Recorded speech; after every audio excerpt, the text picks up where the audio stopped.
Um, yeah, well, Sione has a little bit of a tight hamstring though, so that influences that. And unfortunately for um, Gary Ringrose, Hugh comes in. Hugh was actually uh, um, Gary, sorry, was actually selected, and unfortunately in training today he's had to pull out. That's unfortunate for Gary. But we've always said it's about the squad and nothing but about the squad, and we're delighted for you to come in and be ready to go for Saturday. Yes. We'd be delighted for either or, and Shuey as well to start the game. Ports had the role reversal last week and came on and did a great job. He's used to starting with a bang, and the nature of Ellis and how he plays the game, he'll add to us certainly dynamically when he comes onto the field.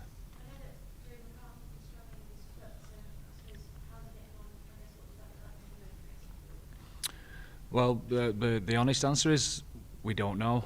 We're not sending him home, which says everything in regards to we're giving him every chance to get fit, and that's the medical advice as well.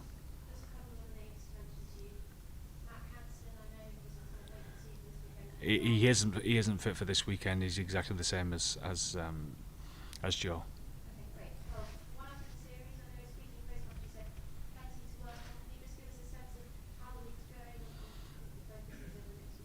Yeah, as I've said during the week, it's a different week again for us, which is good.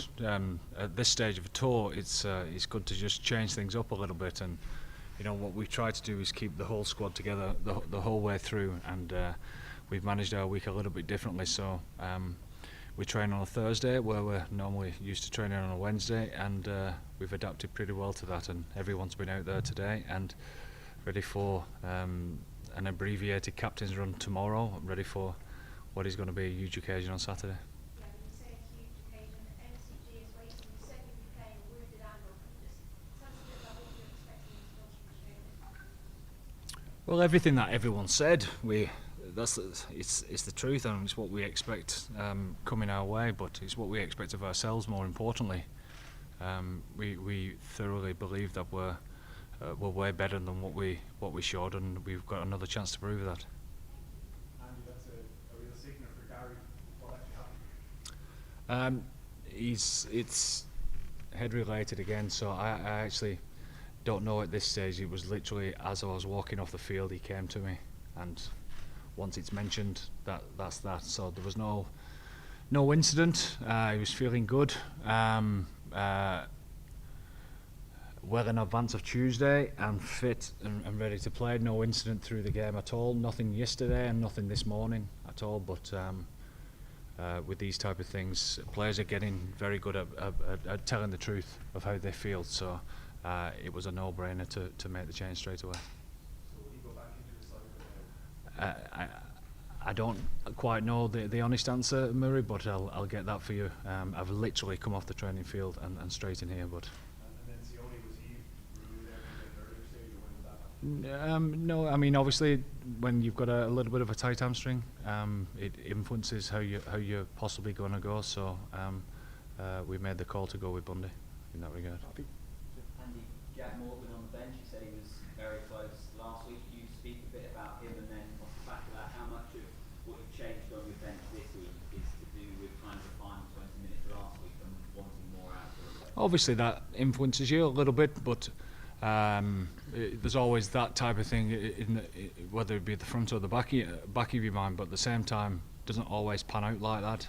So you've got to be ready to play as a back rower in any type of position. And from what we've seen of Jack all the way through this tour, he's more than able to add to the team. And Will Skelton and Rob Valentini in the Wallabies side, what does that do to their forward pack? Well, I mean, it is what it says on the tin. It's obvious what of what they're going to bring and why they're selected. So I suppose they're delighted with that, and the 6-2 bench just backs that up a little bit, doesn't it? So it's not unexpected. And how much have you spoken about kind of being on the verge of something special here? Potential to wrap up the series at the MCG, as you said. Oh yeah, and that's been spoke about from day one when we met as a group. We've got we're the privileged ones that get the opportunity to do something special and hopefully create a bit of history. There's a determined Australian side that's in our way that's going to try and stop us to do that. So it's a hell of a test. And you mentioned the plan was to run the Irish centres together. I know that Hugh and Bundy started against the Reds, but they're not played loads together. How do you feel those two will go as a combination? They'll be good. I mean, it's at this stage of the tour and well before this stage of the tour actually, the combinations have been absolutely fine together. So Bundy and you will hit it off exactly like any other type of partnership. Can you just compare and contrast Sione and Bundy as number 12 and how they're similar and how they might be different? Very similar in many ways, and both direct and abrasive and combative type characters, and exactly what you want as far as you go forward and gain line success, and not just that. On the other side of the ball, they're pretty good there as well. So very similar in that regard. Just wondering on the sort of 10-12, I mean, how well Finn Russell and Sione work together. How confident that Bundy can kind of fit in between the two Scottish players nicely? It isn't just a 10-12 combination. That's long gone. It's all about the combinations throughout the not just the back line, but the team within itself. So everyone's got a responsibility as far as that's concerned. And you can ask about decisions for Owen and Blair. Yeah, with Blair back fit, it gives you a different dynamic on the bench. They're covering obviously the back three, which is pretty important. And Owen giving you the option there to cover 10-12. Andy, just to go back to the Gary situation, I think that's an unbelievably unselfish act. It actually is. I thought exactly the same the minute that he mentioned, because it's tough to do that. Yeah, and you know, what kind of message does that send? It's exactly the right kind of message. I mean, the bigger picture and all of what we're in at the moment, for someone to do that such a big day. It's very easy to keep it to yourself and lie and not be honest and open. It was very big of him and the right thing to do, 100%. For the team as well, not just for Gary. Could I ask you to elaborate on that as well, just from a player's perspective? Someone like Gary stepping up, you know, kind of last minute, was going to make his Lions Test debut to take the chance away from himself. No, firstly, I'm absolutely gutted for Gary. I played against Gary at under 20s, and we've both had our international careers, and to play with him and get to know him over the past few months has been a real privilege and honour. So I'm gutted for him that he's in this position.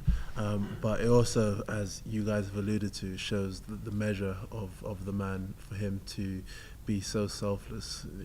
All we ask of all of us is to be selfless and put the team first. And but when push comes to shove, you see who really does it. And Gary's the man that really did it. Andy, just on Sione, obviously born in Frankston, not far from Yeah. missing out on the opportunity to play it now in the time down the MCG. How gutted is that for you? Yeah, well, 100% to be absolutely gutted.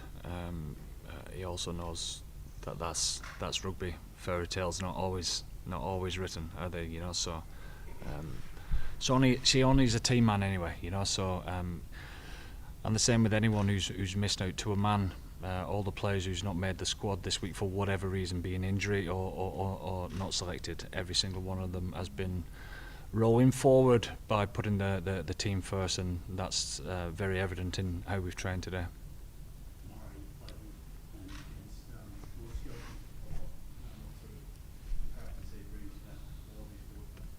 No, yeah, I played a few good years with Will.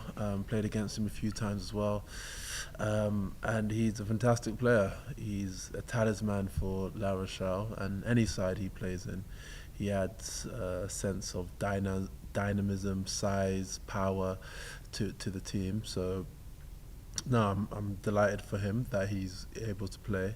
I know he was hoping that he would get an opportunity, and yeah, it's something that we're excited about.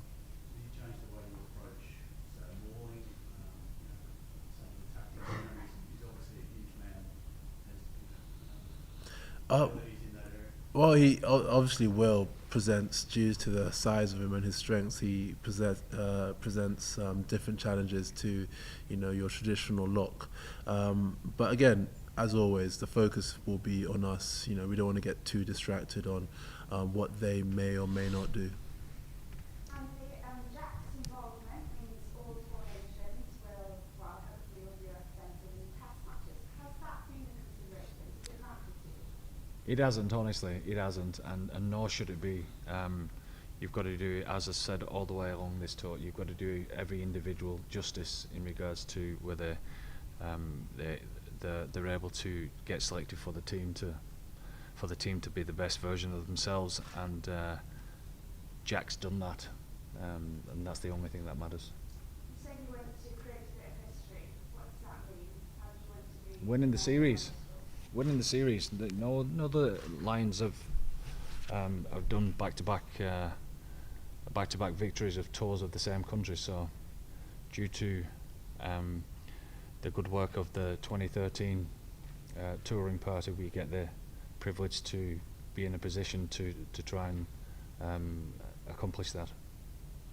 Alright, just wonder if the players are aware of the significance of playing at the MCG. I know from behind the scenes, even videos, you're a handy fast bowler yourself. But do you do the guys that aren't No, I'm not. the guys that aren't into their cricket, they know what incredible place this is to play rugby in Saturday? Yeah, we've been talking a little bit about that, and especially when you spend time in Melbourne and speak to the locals and speak to some Australians, they hold the MCG in a real special regard. And as you say, we do have some big cricket fans in our squad, and I know they're very excited to be there. So it's a huge opportunity. It's a huge privilege for us to play there in what will be an amazing stadium and what will be an amazing crowd. It's if it reaches full capacity, it will definitely be the biggest stadium that I've played in. So it's something that we're looking to relish. Do you go down there as players like on the Friday to look around it's empty, or do you go, it's just another stadium, just on the pitch, go things like that? I think we'll have captains on there tomorrow. We have captains on that. So we'll all have a look. The Australian selection have obviously addressed an issue with the guys that have come in, and they've almost exemplified that approach while they're 6-2 split on the bench, back those guys up as well. Did you consider that sort of split, knowing that it's probably coming your way? We'd always consider it any type of split, and what's right for our team is all that matters, really. I suppose there's all sorts of risks and rewards for any type of different combination, but I'm not privy to the ins and outs of how the team is fitness-wise or feeling, or what the tactics may be. I suppose we can guess with the combination there. The referee has become famous in the eyes of quite a few people of penalising alternates to the scrums and not being consistent. Have you got a relationship with him that you think that allow you to scrimmage the way you want to? Well, I think obviously, given my role, I want to build a relationship, and I've been fortunate enough to work with all of the referees that will be working on the weekend before, so there's somewhat of a relationship there. But as always, we just want to get our house in order. We want to present positive pictures, and we back our scrum. We've scrummed incredibly well throughout this whole campaign. So we just want to get to the competition and have our scrum nice and solid. Okay, guys, what we'll do is we'll just shut down the live content to go into embargoed written. Okay, happy enough.